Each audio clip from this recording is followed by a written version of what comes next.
Not long ago, they had no idea who I was. Their eyes traced from my polished black shoes up to my skin, which they presumed wasn't mine. With their smug movements, icy smiles, and the same old script, they subtly asked me to leave. I didn't argue. I was too tired to explain who I really was. Why bother?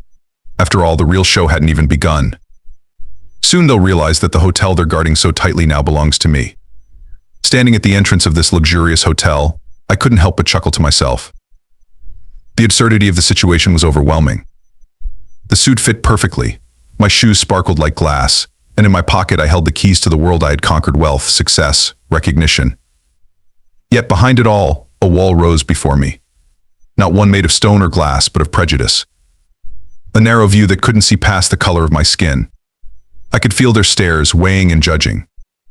To them, I was just a black man who clearly walked through the wrong door. In their world, I was an anomaly, a small error that didn't fit into their envisioned image of luxury.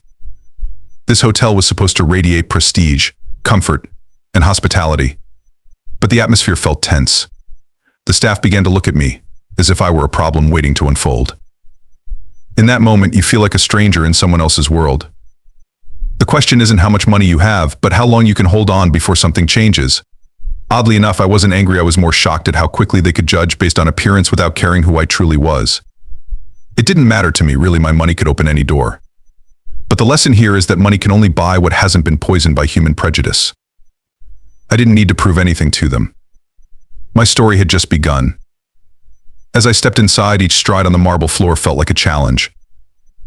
The spacious lobby, adorned with golden chandeliers, luxurious furniture, and perfect design, should have been impressive. Yet it felt cold to me, not from the AC, but from the people inside. The luxury here mingled with arrogance. My goal was simply to check in like any other guest. But on my way to the reception desk, I noticed the hotel staff exchanging glances.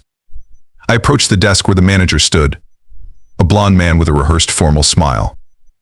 Even without looking at me, he knew what he was going to say. His gaze was harsher than his words.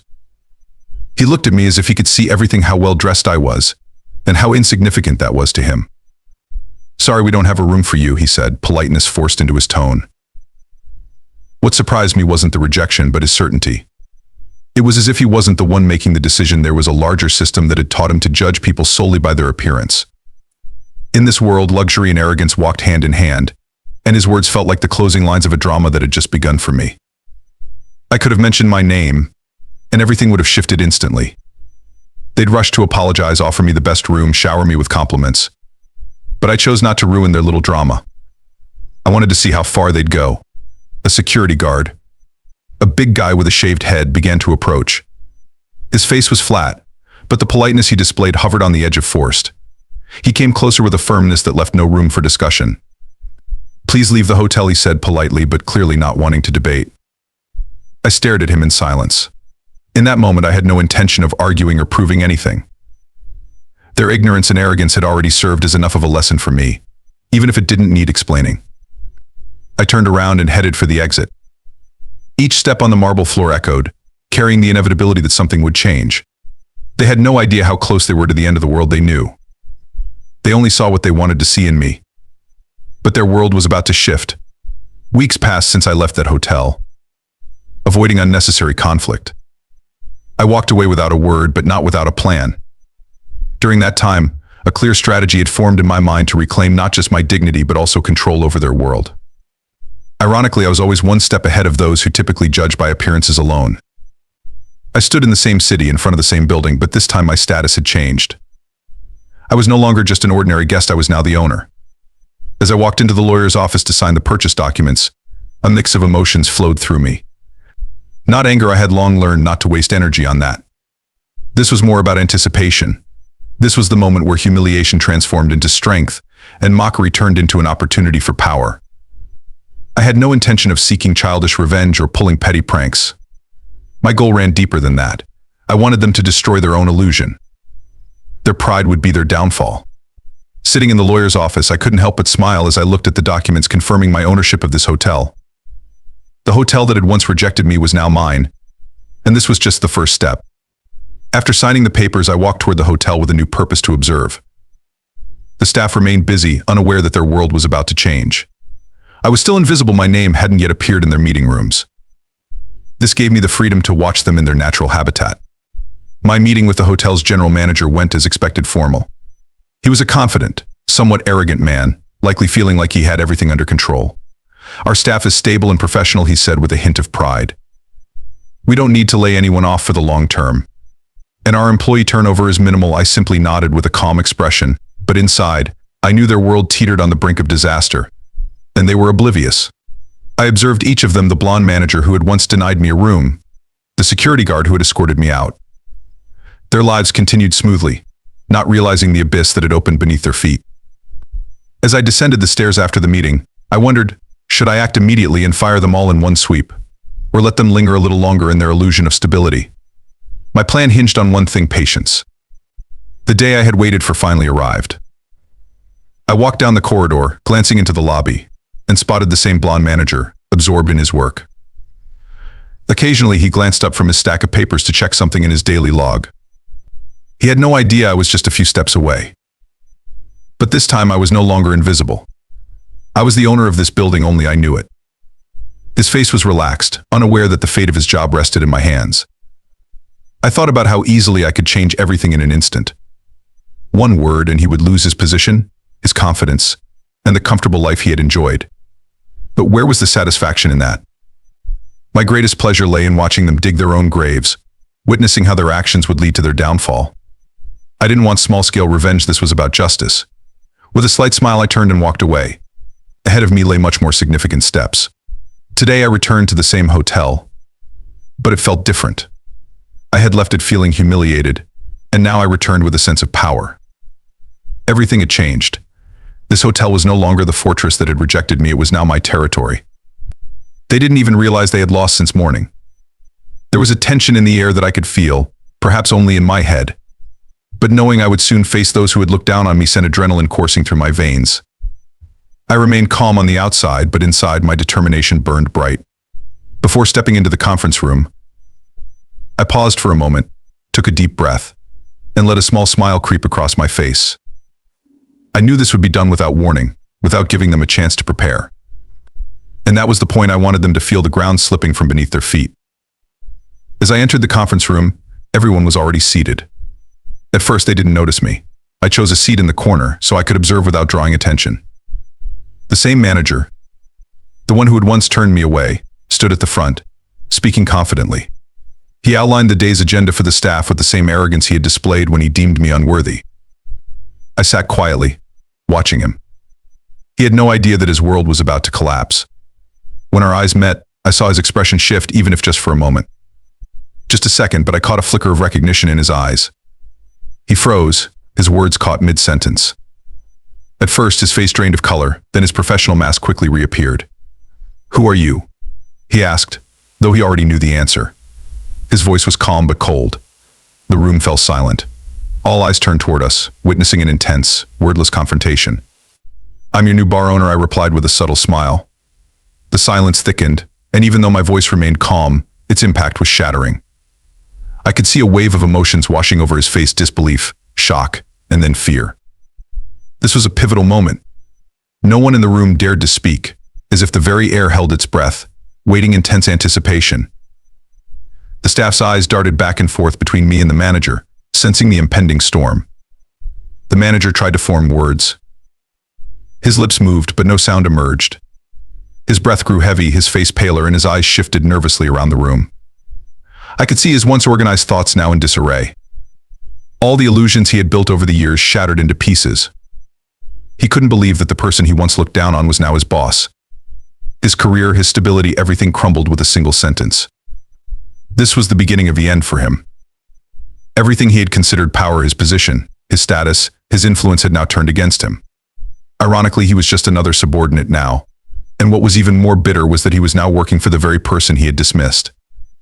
I stood up and walked out, leaving the room in stunned silence, unable to comprehend what had just transpired. But this was just the beginning. I was ready to transform this hotel beyond recognition. I was set to rebuild not just the walls, but the very structure of it. After declaring myself the hotel's owner, no one knew what would happen next. They might expect mass firings, a complete overhaul of positions, or other drastic changes. But I wasn't interested in playing a predictable game. I had always been fascinated by what emerges from behind a person's mask when they're on the brink of destruction. With each passing day, I became more aware of my power. I could dismantle their confidence and illusions at any moment. But I chose a different path. It wasn't enough just to strip away their masks. I wanted them to take them off themselves, to watch their world crumble, and realize the weight of the prejudices they held. One morning, as I prepared to face the day, I felt a quiet satisfaction.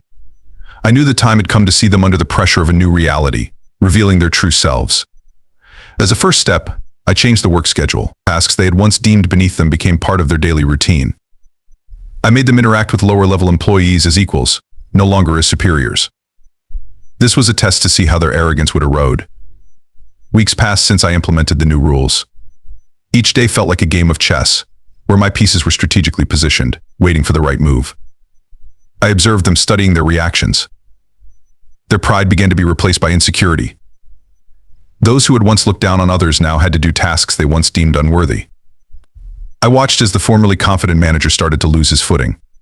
His self-esteem eroded as he was forced to deal with junior staff and menial tasks he once wouldn't touch. His face grew tenser with each passing day, helplessness creeping in. But he still tried to hold on. Other employees began to crack under the pressure as well. Their once solid confidence melted like ice under the sun. That was where my satisfaction lay. Conversations among them grew shorter. The smiles that had once adorned their faces disappeared. I was no longer just the hotel owner. I had become the invisible hand manipulating their fears from behind the scenes. One day, while I was strolling through the hotel, I encountered the manager in the lobby. He looked exhausted, his gaze uncertain. But he stepped forward. "We need to talk," he said, his voice trembling despite his attempt to remain calm. He wanted to discuss his role at the hotel, about the importance of what he did. I merely smiled faintly, stopping in front of him. This was the moment I had been waiting for. As he spoke about the significance of his role, I realized the time had come. He was still desperately clinging to the illusion of his importance, but his confidence was slowly fading. I didn't interrupt. I let him speak, even though every word that came out sounded like a desperate attempt to grasp something that was already lost. He tried to convince me that his job was crucial for the hotel's success, but each of his arguments fell flat. In his mind, I knew there was only one thought: how to survive under my control once this was all over. I smiled, not a mocking smile, but a calm one filled with strength. "I remember you," I said, locking my gaze with his. "I remember how you kicked me out of here. Do you recall that day?" His face went pale instantly. I could see the fear piercing through him. He knew that all his words and efforts to maintain his sense of importance were now in vain. There was nothing left for him to say. Silence enveloped us. He tried to open his mouth, but no words came out. Everything he had built, his arrogance, his false sense of confidence, crumbled right before him. His mask vanished. He realized he could no longer control the situation. Now, I was the one deciding his fate. But this was just the first step. Every day in this hotel felt like a chess game to me, where the opponent's moves were easily predictable and their strategies unraveled one by one. They might see me as just the owner lurking in the background. But since I stepped into this hotel as its owner, I knew patience was key to revealing who they truly were. I started assigning small tasks, changing schedules, adding responsibilities, making slight adjustments in structure. What might seem trivial to them was, for me, a test.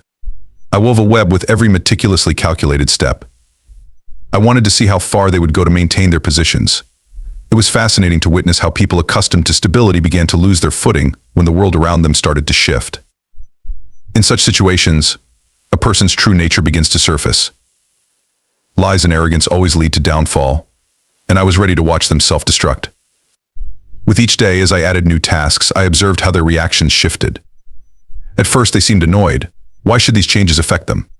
But gradually, I noticed some started to cover up their mistakes, others hid their shortcomings, and some even sabotaged their colleagues. I sat in my office, watching the atmosphere within the team grow increasingly tense. For years, they had built their careers on deceit and false confidence. Yet, with the rules of the game changed, each of them faced a new reality where their old strategies no longer worked. One employee lied about completing a task, another openly sabotaged a colleague, and yet another tried to shift the blame onto someone else. One day, I overheard a brief conversation between two employees. "I can't finish this on time, but if you help me, I'll tell management it was all your work," one said hopefully. The other smirked and replied, "You want me to do your job? No way. I'll tell them you messed everything up. That short exchange told me everything I needed to know. They were ready to betray each other to survive. It was the moment their masks began to slip and their true natures slowly emerged. At the end of the day, I gathered everyone in the large conference room. They didn't know why they were summoned, but each one felt the tension in the air. I could see the nerves in their eyes. Some exchanged glances, while others tried to hide their anxiety. Once everyone was assembled, I stood before them, letting silence dominate the room, a silence heavy with certainty. I want to talk about how your lies are not only destroying this hotel, but also yourselves, I said, my voice calm yet firm. Over the past few weeks, I've been watching you. And do you know what I've seen? Lies. You've lied to each other, to yourselves, and to me. Each of you has built a career on deceit, and today I'm here to show you where that has led you. I projected evidence of their schemes, emails, CCTV footage, documents, all the things they had tried to cover up, displayed on a large screen. Their faces drained of color as they watched, realizing there was nowhere left to hide their lies. Their secrets had been exposed. I paused the video and looked at them again. Your plans are self-destructive. You thought you could hide behind your deceit, but that's no longer possible. Their expressions turned to sheer despair. They knew the game was over. This wasn't just a revelation, it was a moment where they realized that their entire lives, built on lies and manipulation, had collapsed. Every move I made in this hotel had been calculated, and each of those steps brought me closer to my ultimate goal. Those who had once dismissed me were now trapped in their own schemes, like flies caught in a web. But I wasn't done. Lies and prejudice had been ingrained in them so deeply. For them, this wasn't just a temporary situation, it was a way of life. They needed more than just exposure, they had to confront the consequences of their own biases. I began to slowly restructure the hotel, not at an abstract level, but in the most personal way possible. At first, the changes were almost imperceptible. Some employees lost privileges while others were given new opportunities. Most of the new staff I hired were people of color. Those who had previously been marginalized, now given a chance to lead. Meanwhile, those who once saw themselves as superior slowly had to face a new reality. Every day I watched the old staff, accustomed to their privileges, struggle to accept this new reality. They fought desperately to maintain their positions, but eventually they realized it was all futile. Their world was crumbling, and all they could do was accept it. I still remember the day one of the former managers, who had once dismissed me, faced his new reality. I walked into the hotel lobby and saw him behind the reception desk, looking nervous, shuffling papers, his face tense, and his hands slightly trembling. The man who once exuded confidence in his authority was now forced to perform the simplest of tasks, the very tasks he had once loathed. I approached him and observed closely. At that moment, a family walked up to the desk, a mother, father, and their 2 children, all of them black. The manager saw them and went pale, not just from recognition but from fear. He knew he now had to serve them, the very people he had once deemed beneath him. "Good afternoon," he said weakly, his voice trembling. The father nodded politely. "We've booked a room for the week, we'd like to check in." The manager awkwardly nodded and began the check-in process, trying to mask his inner turmoil. His fingers moved slowly over the computer keys, and his face displayed total defeat. I could see him shaking, and silently I observed what unfolded. The man who once looked down on me was now forced to humble himself before those he had once scorned. This was a moment I had long anticipated. I watched his prejudices shatter, witnessing his pride dissolve in the face of reality. Once the check-in was complete and the family left, I approached the manager. He didn't even look at me, his gaze fixed on the floor as if he wished to disappear. He seemed desperate to escape the situation that had unraveled everything he thought he knew about himself and his world. "How does it feel?" I asked softly.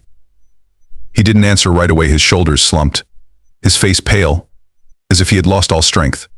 "It's just a job," he mumbled, trying to conceal the despair in his voice. But I wouldn't let him off the hook that easily. "You once dismissed me," I said. "Today you're serving those you once despised. How does that feel?" Finally, he lifted his eyes to meet mine, and I could see the fear and humiliation reflected in his gaze. It was not just fear of his new boss, but also the realization of his own insignificance, the collapse of all his prejudices and pride. His voice faltered, unsure of what to say. He understood that all his past actions had led him to this moment, and now there was no escape but to accept it. I didn't say anything further. I simply nodded and walked away, giving him time to process what had just happened. This was not the end, but a pivotal moment. He realized that the old order would never return. I knew this was just the beginning of the end. Every employee who had once been so confident in their superiority now faced their own trials. I watched as their worlds crumbled under the weight of lies and prejudices that slowly consumed them from within. Yet, this was not about revenge. It was a cleansing process. They needed more than just a realization of their wrongdoings. They had to feel their old world vanish beneath their feet. That day was significant. I decided to gather everyone in one place, those who had discriminated against me, who had considered themselves superior based on misguided stereotypes, but whose status had now shifted. I offered them a final choice. They could either leave with compensation and forget this chapter of their lives or stay and continue working, but under entirely different rules. I knew many of them wouldn't withstand the pressure, but that didn't matter to me. Those who remained would undergo a total transformation. I felt a mix of emotions at that moment, not victory or vengeance, but more like closure. It felt as though I was finally closing a chapter in my life. Everything that had transpired here was not just about personal revenge, but rather a lesson I needed to impart, not only to them but also to myself. I stood in the conference room, looking at those who had once been symbols of discrimination and prejudice in this hotel. Their faces were grim. Many had already realized that the power they once held was gone forever. They no longer controlled the situation. Now, everything depended on me. Today, you face a choice, I began, watching their reactions. You can leave with compensation and forget this hotel as a nightmare, or you can stay and continue working, but under new rules. You must accept this change. Everything that had happened here was unfolding according to my plan. Some employees immediately lowered their heads, nervously shuffling papers in front of them. They knew they wouldn't be able to survive in this new order and had already decided to leave. Meanwhile, others, the ones who had nothing left to lose, looked at me with a mix of uncertainty and understanding. They realized their options were limited. For those of you choosing to leave, there will be a generous compensation, I said. However, if you choose to stay, you will need to change everything: your attitude, work ethic, and worldview. One of the old managers, the one who had once refused to serve me, raised his hand. His face reflected a blend of fear and despair. With a trembling voice, he asked, "And what happens to us if we leave?" I looked him in the eye, calm yet firm. "You will have to start over, without your former privileges. But you will have the chance to rethink your lives." His expression darkened as he realized that his old life, built on lies and arrogance, had now crumbled, and he had to confront this new reality. Their final days at work were approaching. Some employees had already packed their belongings and left the hotel. They couldn't accept the change and refused to submit to the new order. Those who remained slowly began to adapt to a world where their false sense of superiority no longer applied. I entered the lobby and saw the manager standing near the exit. His shoulders slumped, and his face looked shattered. The same man who had once refused to give me a room without even bothering to acknowledge me was now standing before me, acutely aware of how everything had changed. I stepped closer and stopped beside him. He wouldn't meet my gaze. His eyes were fixed on the floor. "You didn't even try to know who I was," I said calmly. He didn't respond, his face expressionless, but his eyes were hollow. This was a man who had realized that his entire life was built on a fragile foundation. Now he had nothing left to regain. His former confidence had vanished. He merely nodded slightly, without lifting his gaze, and walked out the door. I watched him leave. There was no anger, no sense of satisfaction. It was simply the end of a story that began with humiliation but concluded with justice.